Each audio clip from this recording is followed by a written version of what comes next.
Yonder Radio Rural Conversations with National Reach. Hello, I'm your host, Jared Iwi. Please hold your applause till after the show as we have a lot to do today. We have the plucky, the intrepid Julia Tilton traversing the nation, telling the stories of communities faced with the choice of housing a data center or not. Also, a band, The Beauty and the Horror is the name of the band, and if you're like me, it also tells the brief tale of what you think a selfie is going to look like and what it actually does. We have trivia, and we're also going to talk about rural faith with the Rural Faith Initiative, and also an incredible conversation with a woman who will bring it home for May being Mental Health Awareness Month and also being the home of Memorial Day. That's all on the way. And now filling in for Jan Patulski, bringing us the news today, Yonder Radio producer Susanna Brown. What is happening in rural America? Hi, Jared. I'll try to do my best Jan impression, but no promises. Today, the first story I'm going to bring you is from the New York Times. It's about what has happened since the Supreme Court issued a ruling that weakened the Voting Rights Act, because now states across the South are moving quickly to redraw congressional maps. There's a couple of examples of this, but one in Tennessee is that a city like Memphis, which is more than 60% Black, is being split into 3 districts, all of them predominantly white Republican-held seats that are stretching miles into rural areas. And this is all happening really close to elections. And so the New York Times says that if the Supreme Court had announced the decision a few weeks earlier, states could have prepared more, rolling out new maps earlier. If they'd done it a few weeks later, then it would have been clear it wasn't going to impact the midterms. But instead, it's right now, which is causing a hasty scramble and also a lot of backlash around diluting the power of minority voters. Well, it's like we invented a time machine, but this one only goes backwards. And now from Reuters, wireless carriers looking to address dead zones in rural America. What is going on here? Yeah, so this is a agreement between Verizon, AT&T, and T-Mobile. They're saying that they will collaborate to address coverage gaps, specifically in rural areas, by using satellite-based technologies. So this is direct-to-device satellite technology. And this, of course, brings up SpaceX and their Starlink initiative, since the FCC just approved this $40 billion spectrum deal that will give SpaceX more spectrum for its growing Starlink direct-to-device network. So if you were hoping that your aunt who lives in a very rural area wouldn't see the Facebook post, that she will now. Also, AP News delivering Walmart and Amazon in a race to get to rural America. Tell us this story.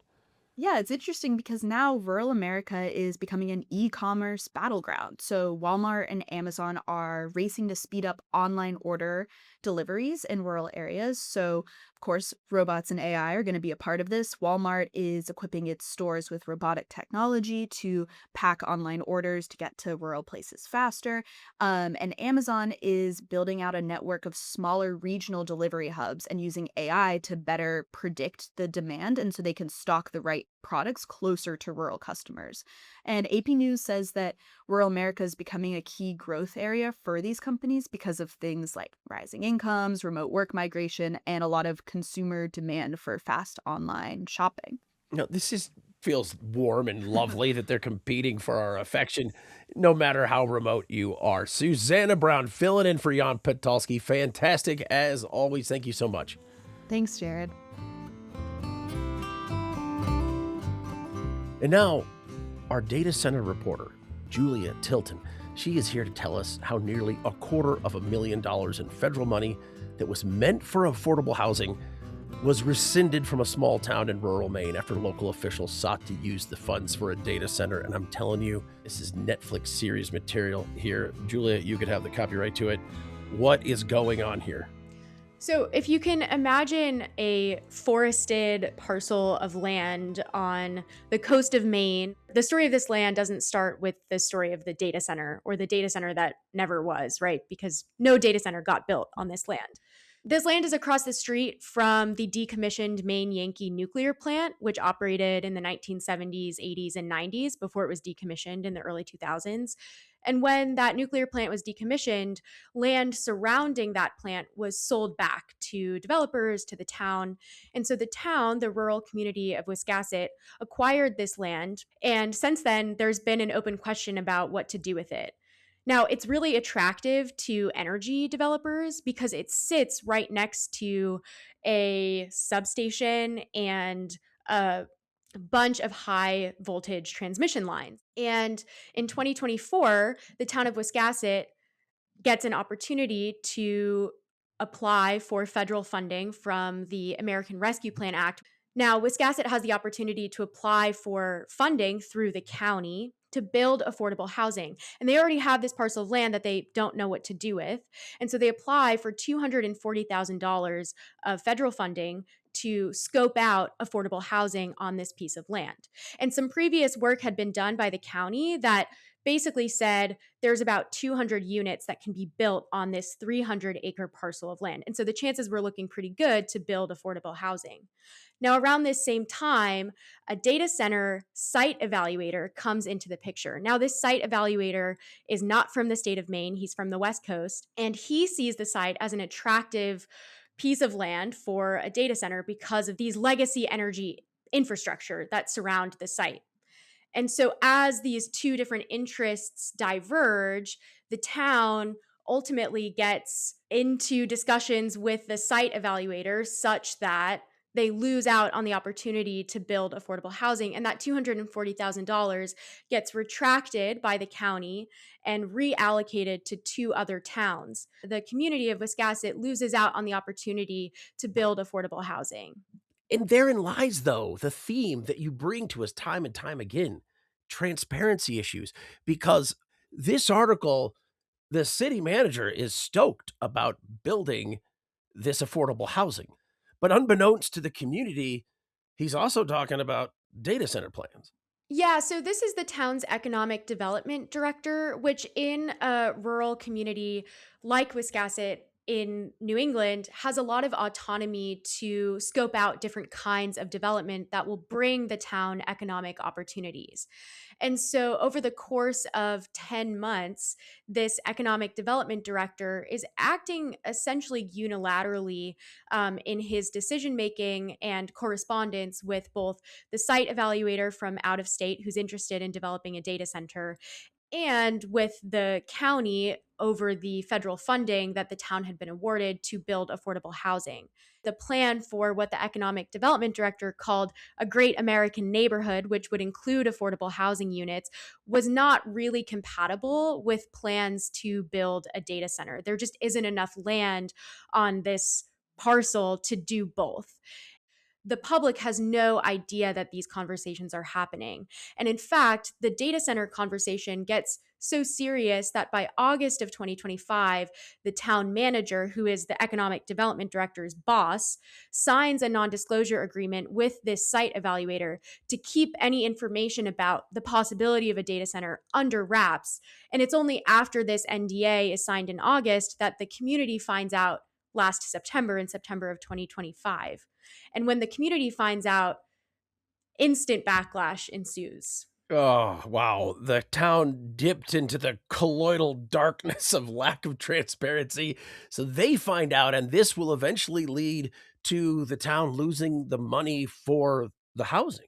Yes, and in fact, the town had already lost the money by the time the community found out. The county ultimately retracted the federal funding because it was afraid that the town might misappropriate that funding toward a feasibility study for the data center. And really, this story had not been pieced together in the sense that the affordable housing money was lost until public records and the Daily Yonder's review of public records put these pieces together in this story. So what is next in Wiscasset? What did you leave with as far as the next story? The town economic development director is working on a strategic energy plan with some funding from the U.S. Department of Energy, but there is no talk anymore of building affordable housing on that site. And the site evaluator that had been in touch with the town up until last fall of 2024 has gone radio silent with the town. DailyYonder.com. Look for the title here, How a Data Center Derailed $240,000 for Affordable Housing in Rural Maine. Just incredible work. Thank you so much for bringing this to us. Thanks, Jared.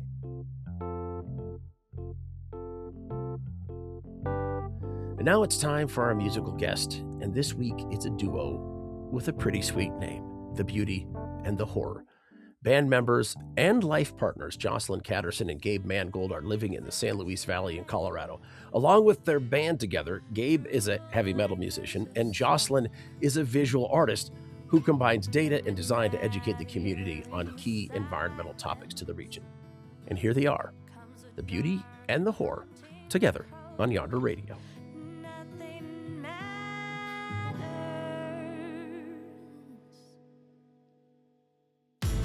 In the depths of your mind, you know everything dies. This band is awesome to me because it's like Jocelyn Catterson is an artist who uses her art to teach children about environmental awareness. And Gabe Mangold was forged on the anvil of doom. How did this happen? How did the merging of death metal and environmental artistry come together to create The Beauty and the Horror? I love folk Americana music, sort of alternative music. Mm-hmm.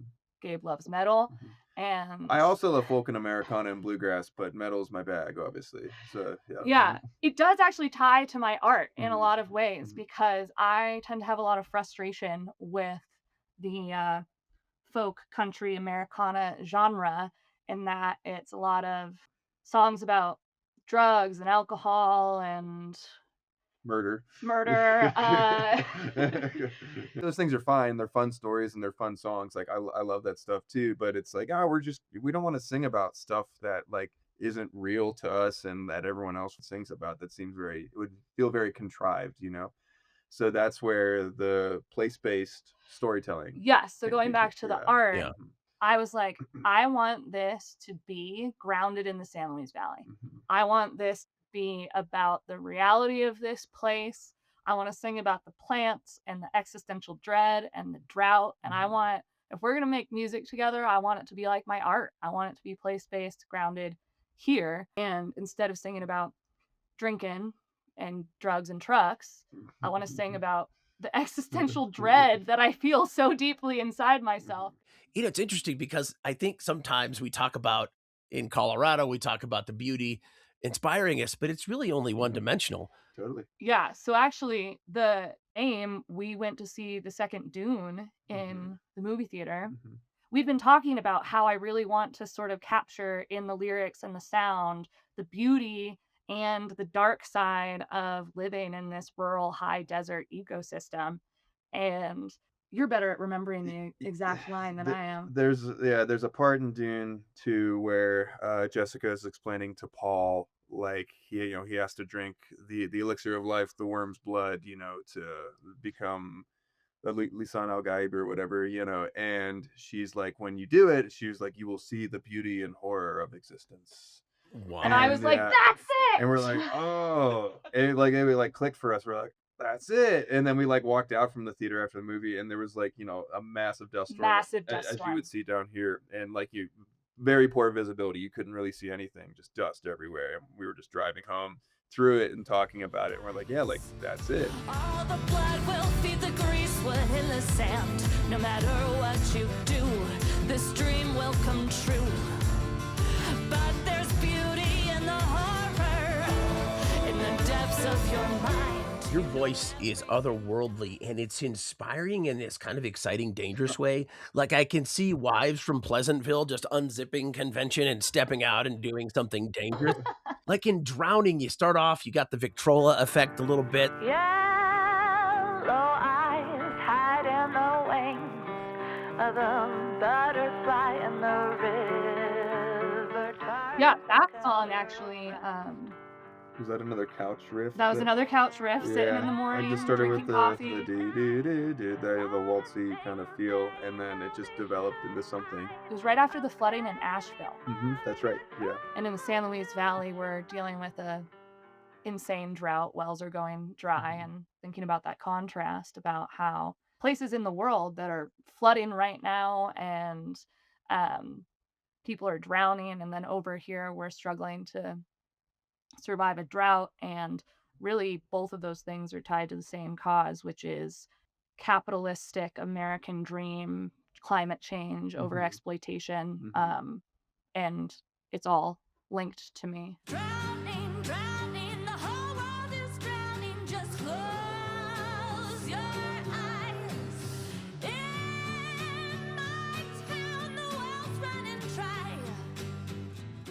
Well, Gabe, what is it with your guitar playing? When you're hitting a chord, it sounds like a Ginsu knife is cutting it off your guitar and into the stew. What is going on? It's so immaculate. What's different here? So I guess as far as my playing with Beauty and the Horror, it's just, I'm taking like sort of my metal influence and intensity, aggression, energy, whatever adjective you want to associate with it that applies to metal, and putting that into the guitar. Yeah, it's And awesome. the fun thing about acoustic guitar is it's such a sensitive timbral instrument. You can play a chord soft or you can play it really, really hard, and I wear my pick out like through one song. I need a new pick because it's shredded. That's just like part of the emotion being put into that section. In Dust Storm, there's a riff. It's like literally like a brutal death slam that I just put on acoustic guitar because I play in a death metal band. I was like, well, this would be fun, and then made it Beauty and the Horror appropriate.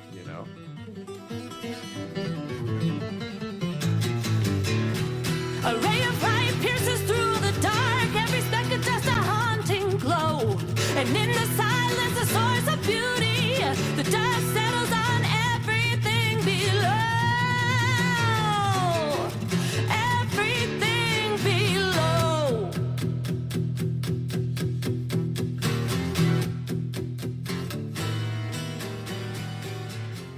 From the south, the We storm just enjoy like making art together, and it's something special that we get to share. And that's my favorite part about it, honestly. It's just this super unique, fun thing that Jocelyn and I get to do together, honestly. And I also think the songs are really fucking cool. So that's a bonus. Thank you so much, Jocelyn and Gabe from the Beauty and the Horror. You will hear more brutal riffage. Gabe bringing the guitar and powerful vocals from Jocelyn. We'll have more of that later in the show. And now we got to take a short break, but first, we're not leaving you with nothing. We're going to give you your first trivia clue. There's 3 clues throughout the show. Here's your first clue. The answer to this week's trivia is a sport that is played annually in the northern England town of Workington, which sounds like a made-up place your parents will say you have to live if you don't do your chores.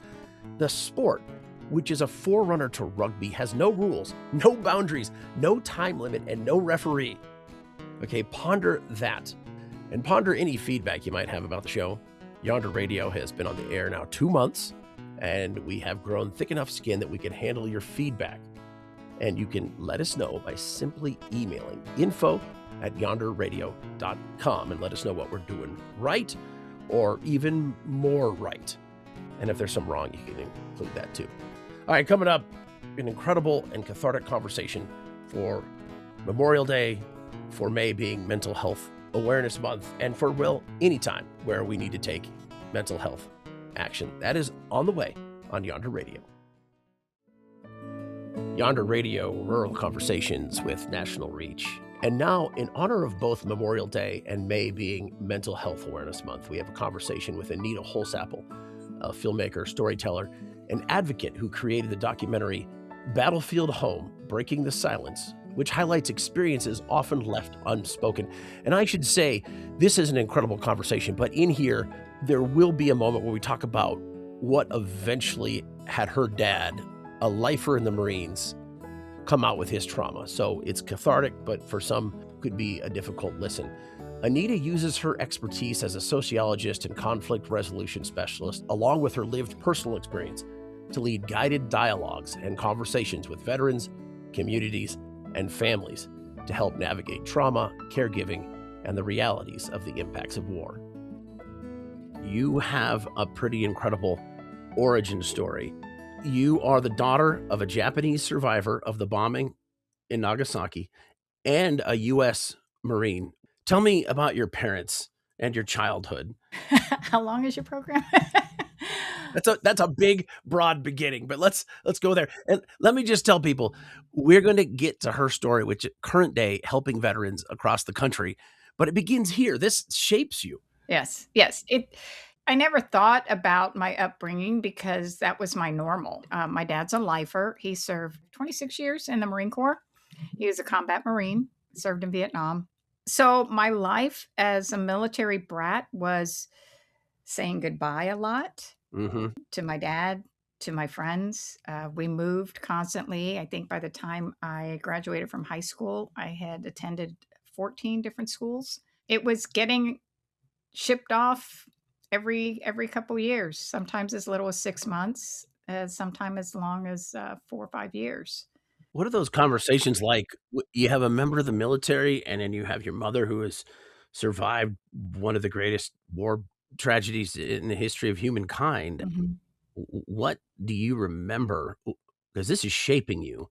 Throughout my life, my dad never, never, never spoke to about Vietnam to me to his dying day, except to tell me happy stories, like meeting, people in the villages, or like his platoon was just days without any food. But my dad's a northern Alabama boy, so he knew how to identify plants. And so he basically saved them from starving on more than one occasion because he was so familiar.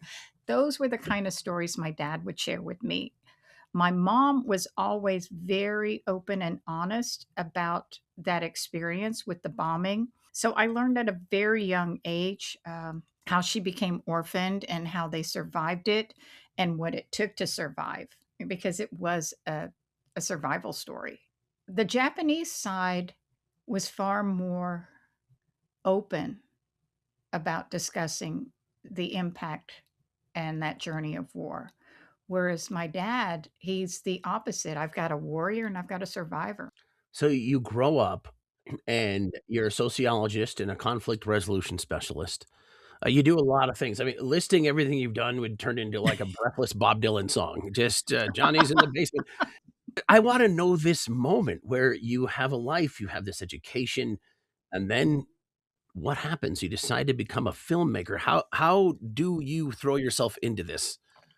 My dad, a Marine's Marine, just he went from combat Marine, he ended up as a DI, drill instructor. So imagine that childhood. Yeah. So if you've ever seen The Great Santini, welcome to my childhood. I would love to see how well made your bed is, but yeah. Exactly. Bouncing. Yeah. Oh, inspections every week, those inspections. But what happened is I saw my dad break. It was after things got quiet. One day he was going through things, and I'm not sure how I happened upon it, but I came down the hallway and he was just very visibly upset. Very upset. And I said, "Pop, what's going on? What's going on?" And my dad has never shown emotion other than just, the DI side. And he was in tears. And here's my strong dad, just in tears. And he's holding up this little blue notebook. And he's like, "You want to know what this is?" And he held it up and he goes, "In here is the name of every man I lost in Vietnam." And he just broke down. And this is what they carry. This is the trauma, that he carried. And my dad was enlisted. He was infantry enlisted, but he was responsible for those men and for their lives. And he wrote every one of those names in there. He wrote the letter to their families. And just carried that with him to the day he died. And that became a seed that I didn't even know was planted. And at that point, I said, I have to learn more. I need to understand what war is. And I started reading about the Vietnam War. I started reading about World War II. I started reading about World War I. I was just trying to absorb as much as I could. And because PTSD was not even acknowledged until 1984. Yeah, I think it was called shell shock. It's shell shock, battle fatigue, you had all these names, but so there was no way to quote unquote treat it, because if you don't, how can you treat something you don't have a name for? And everybody just, kind of dismissed it. Oh, that's just a crazy military dude. Let's, he's on the street, crazy military dude, put him in a group home or whatever. And that was the attitude. So that was the inspiration for Battlefield. How can I convey this journey without causing harm? but to bring understanding and reality in a way that doesn't glorify war and doesn't sugarcoat what's happening. Yeah, that creates some empathy and Mhm. communication, which I asked you before we started talking, are we saying the word healing anymore? And you said it's an overused word. Yes. And this kind of gets into your process that I've read on your website. But what is that? What is the process then? What is the journey? It is like grief. You don't heal from grief. What you do is you learn to live with it. It becomes a part of you. You don't heal from trauma, you learn from trauma. It becomes a teacher. My focus is let's talk about it. Even with veterans, I'm like, if you're in the dark place, I'm going to be the one that's going to sit in the dark place with you. And I'm going to hold your hand till you're ready to stand up. And I'll bring my little flashlight with me and we'll go through this together. So I'm not talking about they have to share the horrors of war. That's triggering. I would never expect anyone to do that. But share what you're feeling. It's okay to talk about what's hurting you right now. It's okay to feel that way. And our job as society, as supporters and support systems and resources, our job is to speak less and listen more. As far as rural veterans go, Yes. what is their story and what can be done? The biggest thing with rural communities is the silence that they feel is not just emotional. It's structural. They don't have the structured systems like you'd see in a metropolitan area. They just don't. I'm in Louisiana. So Louisiana, you have a VA in New Orleans, you have a VA in Alexandria, and you have VA up in Shreveport. Well, you've got veterans everywhere and family members everywhere. How do they access that care? Yes, they're little satellite offices. It's still, if you have someone who's disabled or doesn't have any family that can assist them, how are these people getting the help they need? We have to build up that infrastructure in rural communities. And it doesn't have to be massive. It doesn't have to be like a metroplex. And it's educating. They need to educate about what that kind of service means and how to broach military families, because it's not just the veteran. I'm a family member, but we need the same kind of assistance because many of us, as in my particular case, I spent over 10 years caring for my parents. My dad was passed from Agent Orange, the effects of Agent Orange. I came back from LA to help him. And then my mom, a few years later, she became ill, and they're in rural Louisiana. So how are they going to do it? And plus my mom's Asian, she's Japanese. Who's going to be able to communicate with her effectively? And I saw a lot of this lack of knowledge in the medical community and hospitals. They're not going to be the same kind of patient that you would see. I mean, there's a lot to unpack there. Their injuries are usually different. Their reaction is different. Their expectation is different. So how do we deal with that effectively? Well, you have to know how to. I see you playing a role in that. Have you been able to help people? I would like to think, it's just a matter of education. You open their eyes to something that maybe they were unaware of. It's a different way of looking at something. It's giving them a different lens. Well, I've learned a lot from you. Oh, you're sweet. I've already cried a little bit, Aw. and now I'm on the other side, and I'm enlightened. So I think a lot of people will go through that same process when they talk to you and understand the community aspect and how they can play a role. I appreciate that. And that's what it comes down to. It's not about me. It's not about me. And the reason I'm so passionate about this is because I had to walk through this myself. And I still walk through it every day. You learn things every day. And sometimes you take 2 steps back, but you keep moving forward. And that's okay. Be true to where you are. Well, I can tell it's not about you. You are the only person who's made a documentary and come on this show and not promoted it one bit. So I'll do that for you. It is, it's battlefield-home.com. And that's where you can get to know more about Anita and even book a conversation with her. I'm reluctant to say that because there's only one of you, but it's on your website. There is, yes. Even though it's one of me, I mean, the way the room works, it's the people in the room that make the magic happen. It's not me. It's them. Well, thank you so much for joining us today. This has been fantastic. Thank you. That was Anita Holsapple, director of Battlefield Home. On May 30th, this is huge, an orchestral and choral work will premiere at Carnegie Hall through the University of Miami under the direction of Dr. Sean Crouch, inspired by excerpts from Battlefield Home, Breaking the Silence. You can learn more about the film and Anita's work at battlefieldhome.com. And now we have another song from The Beauty and the Horror, and it is called Everything Burns. Young blood built a life I should be proud of, but still I wanna burn it all to hell. This life isn't what my mama told me. I feel like Sisyphus up on the hill. Young blood built a life I should be proud of, but still I wanna burn it all to hell. This life isn't what my mama told me. I feel like Sisyphus up on the hill.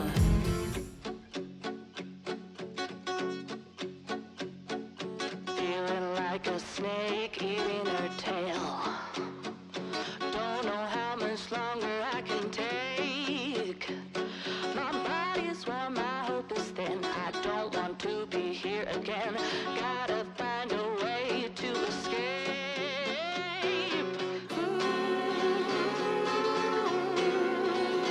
Everything burns.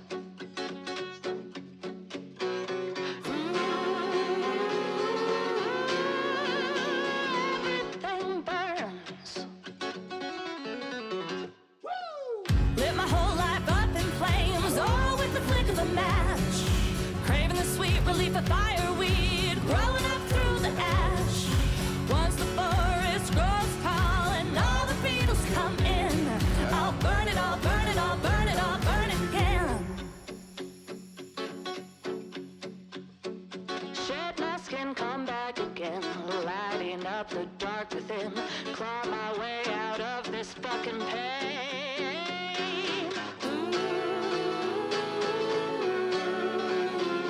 Everything burns.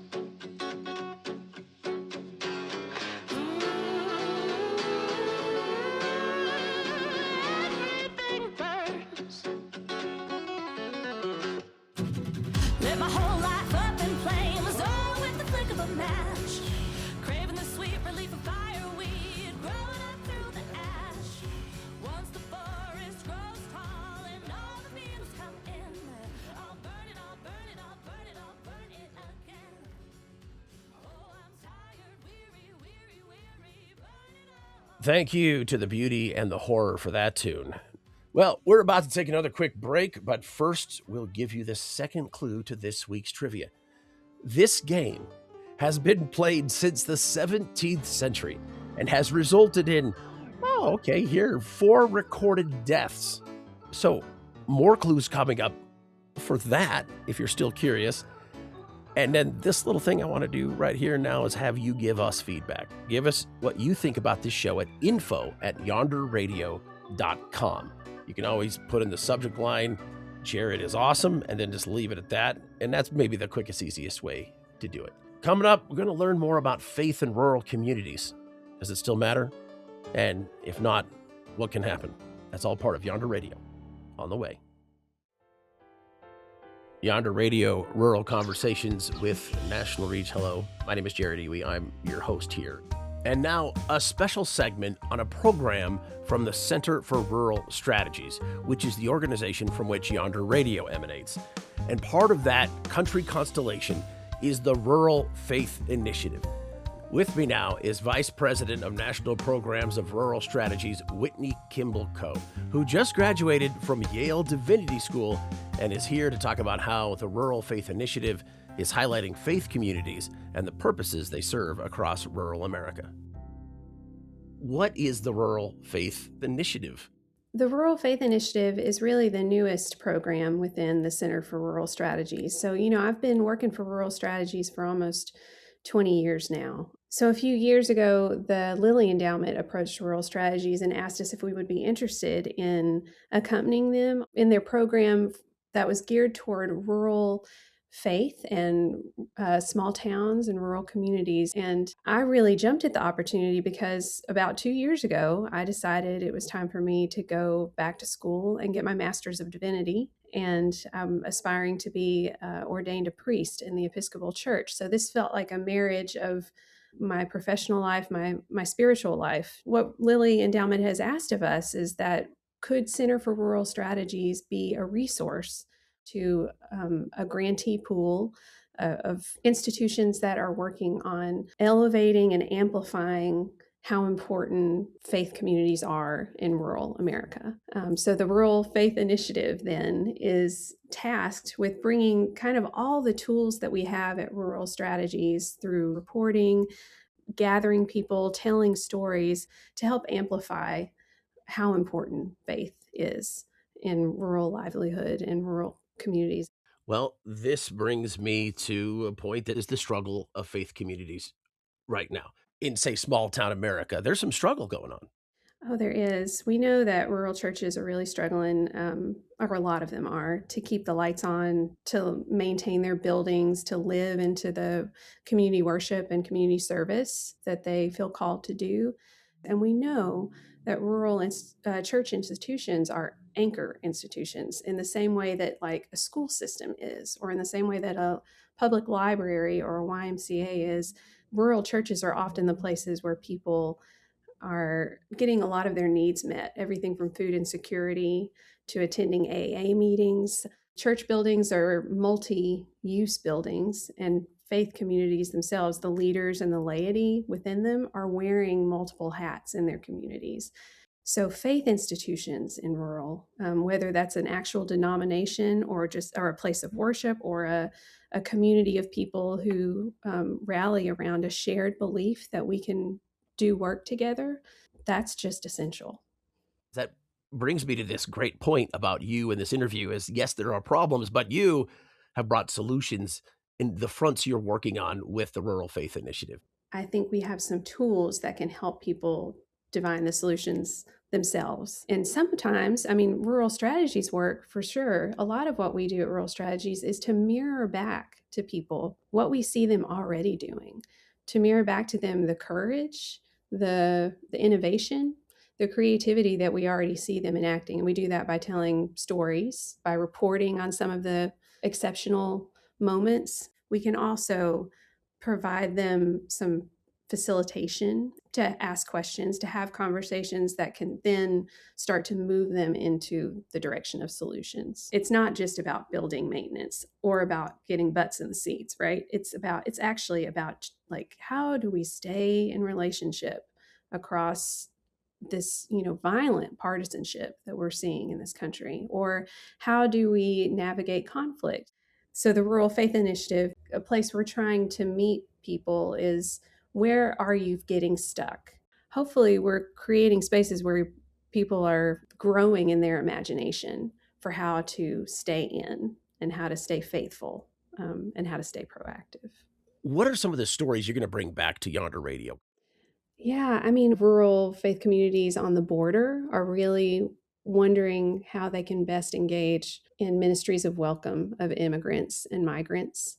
Another story that is bubbling up that I hope you'll hear more about soon is about rural affirming LGBTQ churches. Those absolutely exist all across the nation. We anticipate that there are going to be a lot of those really beautiful intersections between topics that are really important right now and in mainstream consciousness, and crossing those with what does it look like when faith is an active participant.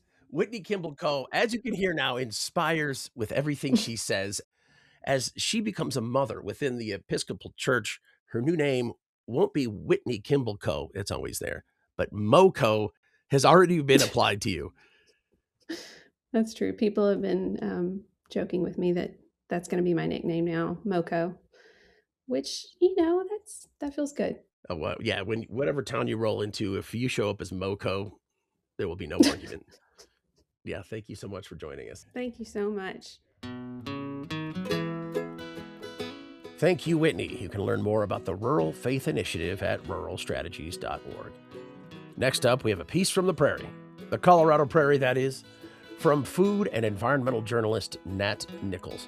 While on a walk through the 14,000-acre Fox Ranch in northeastern Colorado, Nat recorded her conversations with a conservationist and several community members who have spent their lives in the region. And now Fox Ranch is protected. It's been purchased by the Nature Conservancy. Here's Nat.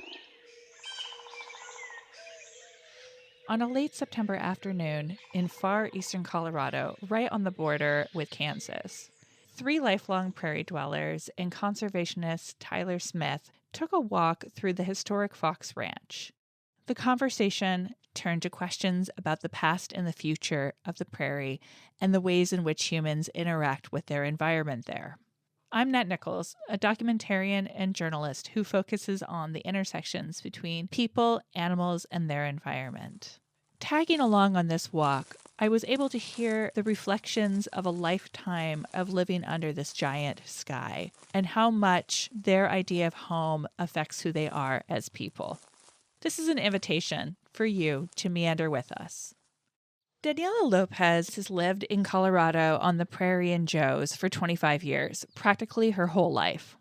Daniela says that it's her husband's job that keeps her in Joe's, but you can hear in her voice the deep love she has for the open space of the prairie and the hopes and dreams she has for her son being able to experience that for himself. Being out here, you're still limited, but you have a lot more space to be able to walk in. I have the cornfield right behind my house. If I want to go through it, I can. I think that a lot more people are becoming overprotective of what they own to where it's going to be very hard to even turn to look at it, you know. It's going to be illegal one of these days to even just look at somebody else's land. When I was first here, we lived in over by 5 Star, which is a feedlot in Bethune, north of Bethune, and we lived on the house that they had there. The smell of the cow poop I can never get over. When they were taking their calves away from the mamas, all you would hear moo, moo, moo all night. It's interesting to see that they have just as much of a life that we do. They have feelings, when they get hungry, they get hangry too, you know, so I personally wouldn't live by a feedlot anymore again, but if it happens, then it happens.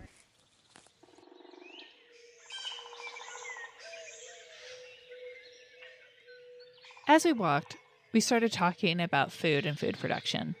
This is one of those topics that almost always comes up in rural places, the ways in which we're connected to what we eat.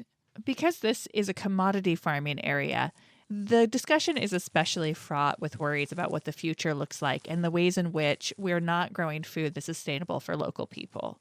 There's also some sharp critique about the urban-rural divide when it comes to what goes on a plate. They don't think outside the box. They don't know the backstory of where everything comes from. They're going to go to the grocery store and try to get everything there as much as they can, but are they going to know how to grow plants? Are they going to know how much to water? Are they going to know how to build a house? I mean, it's just how to use lard and make a candle. Yeah, I mean, how do they know even where lard comes from? It was a rare thing, at least in my family, to have greens in the garden. Kate Rose has lived on the prairie for 68 years. The garden was fall, cabbages and squashes, and then cucumbers and tomatoes, sweet corn, once sweet corn was invented kind of thing. But greens, we didn't have a lot of. We wouldn't intentionally plant greens. Not that we didn't get very good nutrition from the food that we raised. So I think it was just kind of a treat. Everybody who was out at Fox Ranch that day felt the uncertainty that exists in a polycrisis. Of course, there's problems with water, there's problems with food. Nobody who lives out here doesn't deeply understand their relationship with their environment and the precipice that the prairie signifies. What are your thoughts on the Ogallala?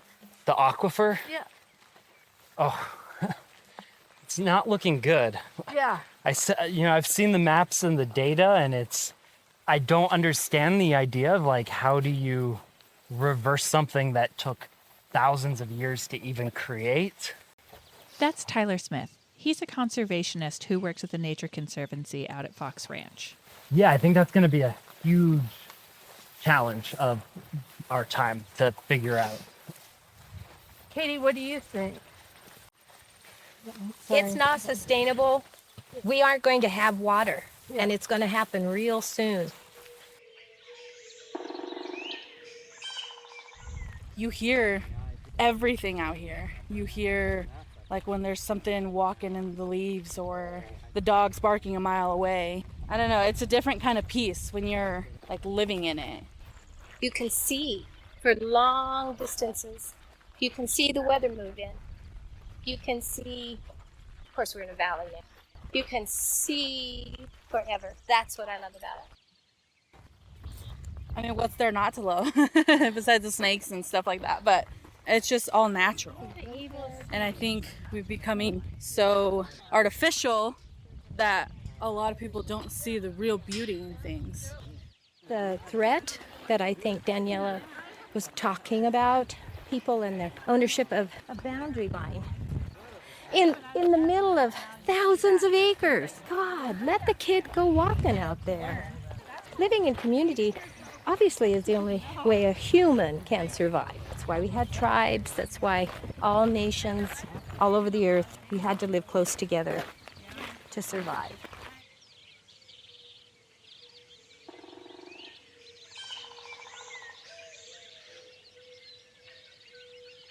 Walking Constellations is a part of Prairie Seat Projects, a nonprofit organization that was founded to preserve and encourage creative expression and ecological connections in the Colorado High Plains. This program was made possible through funding from the Gates Foundation, the National Endowment for the Arts, Arts and Society, Arts Midwest, the Laura J. Musser Fund, the Anschutz Family Foundation, Yuma Community Foundation, Eugene Nelson Fund, and of course, the Nature Conservancy, who was our host for this walk. Ah, yes, the ASMR of the prairie. Hopefully that can help you relax on a beautiful Yonder Radio day. Thank you, Nat Nichols, for that piece. And now at long last, we have one more trivia clue for you before the answer is revealed. Here is the final clue. From Workington, which sounds like something from a Richard Scarry book. The event gets its name from the traditional matchup of mine workers living in the north of town against dock workers who lived in the south, like Jets and Sharks for the working class of the UK. And the answer to today's trivia, the game is called Uppies and Downies. The name of the game may sound silly, but it's serious business for the players on the two teams. The Uppies and the Downies, they risk life and limb to get a leather ball into their team's respective goal and then win the game by hailing the ball or throwing it 3 times in the air. This is real life. This is a real thing, people. The game is played on land and in water over cars and spectators and any other obstacle that might be in the way.